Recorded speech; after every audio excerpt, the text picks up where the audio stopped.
Hi అండి, అందరికీ నమస్కారం. Welcome to food creatives. Today's recipe paneer biryani. ఎంతో టేస్టీగా ఉండే పన్నీర్ బిర్యానీని ఇంట్లోనే ఈజీగా చేసుకోవచ్చండి. ఇది రైతాతో తింటే చాలా బాగుంటుంది. సో ఫ్రెండ్స్, ఇది ఎలా తయారు చేసుకోవాలో ఇప్పుడు చూసేద్దాం రండి. ఇది తయారు చేసుకోవడానికి ఇక్కడ నేను 100 గ్రామ్స్ పన్నీర్ తీసుకున్నానండి. ఇలా పీసెస్ కింద కట్ చేసుకోవాలి. ఇందులో 2 టేబుల్ స్పూన్ మిర్చి పౌడర్ వేసుకోవాలి. అలానే 1/4 టేబుల్ స్పూన్ పసుపు, 1/4 టేబుల్ స్పూన్ సాల్ట్ వేసుకోవాలి. ఇలా వేసుకున్న తర్వాత ఒకసారి అంతా కలుపుకోండి. ఇలా కలుపుకొని ఒక 5 to 10 minutes పాటు పక్కన పెట్టేసుకోండి. ఇప్పుడు బిర్యానీ రైస్ ఇక్కడ 3 కప్స్ తీసుకున్నాను. సోక్ చేసి పక్కన పెట్టుకుందాం. ఇక్కడ నేను 2 టేబుల్ స్పూన్ వరకు బటర్ వేసానండి.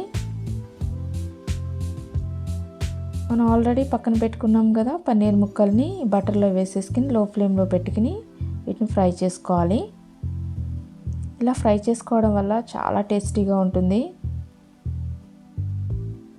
ఈ పన్నీర్కి ఉప్పు కారం అన్నీ పట్టి చాలా రుచిగా ఉంటుందండి. వేరే బౌల్ తీసుకుని 2 టేబుల్ స్పూన్ నెయ్యి, 2 టేబుల్ స్పూన్ ఆయిల్ వేసుకోవాలి. ఇక్కడ బిర్యానీ ఐటమ్స్ వేస్తున్నాను. అందులో చెక్క, మొగ్గ, అనాస పువ్వు, సాజీరా, యాలకులు, దాల్చిన చెక్క అన్నీ వేసానండి. ఇలా వేసుకుని ఒకసారి అంతా కలుపుకోవాలి.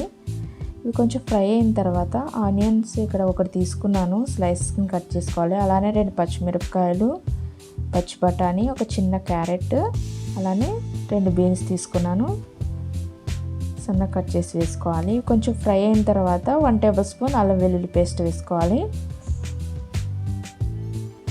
సో ఇలా ఫ్రై చేసుకున్న తర్వాత 1 టేబుల్ స్పూన్ మిర్చి పౌడర్ని, 1 table spoon salt, 1 table spoon garam masala powder, 1 table spoon biryani masala పౌడర్ని వేసుకోవాలి.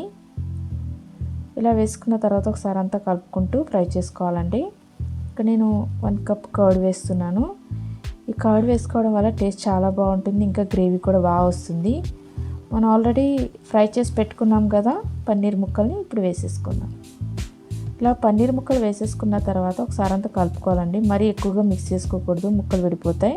మూత పెట్టేసుకుని ఒక 2 to 3 minutes పాటు కుక్ అవనిద్దాం. సో ఇది బాగా కుక్ అయిపోయిందండి. కొద్దిగా కర్రీని పక్కన పెట్టేసుకుందాం. రైస్ నేను కుక్ చేసి పెట్టాను, ఆ రైస్ వేసేసుకుందాం. ఒక లేయర్ కింద వేస్తున్నాను. మనం ఆల్రెడీ పక్కన పెట్టుకున్నాం కదా కర్రీ, ఆ కర్రీని ఇలా మధ్యలో వేసేసుకుందాం. మిగతా రైస్ని దీనిపైన వేసేద్దాం. చాప్ చేసుకున్న కొత్తిమీరని ఇలా పైన వేసేసుకుందాం. అలానే 2 టేబుల్ స్పూన్ నెయ్యి వేసుకుందామండి.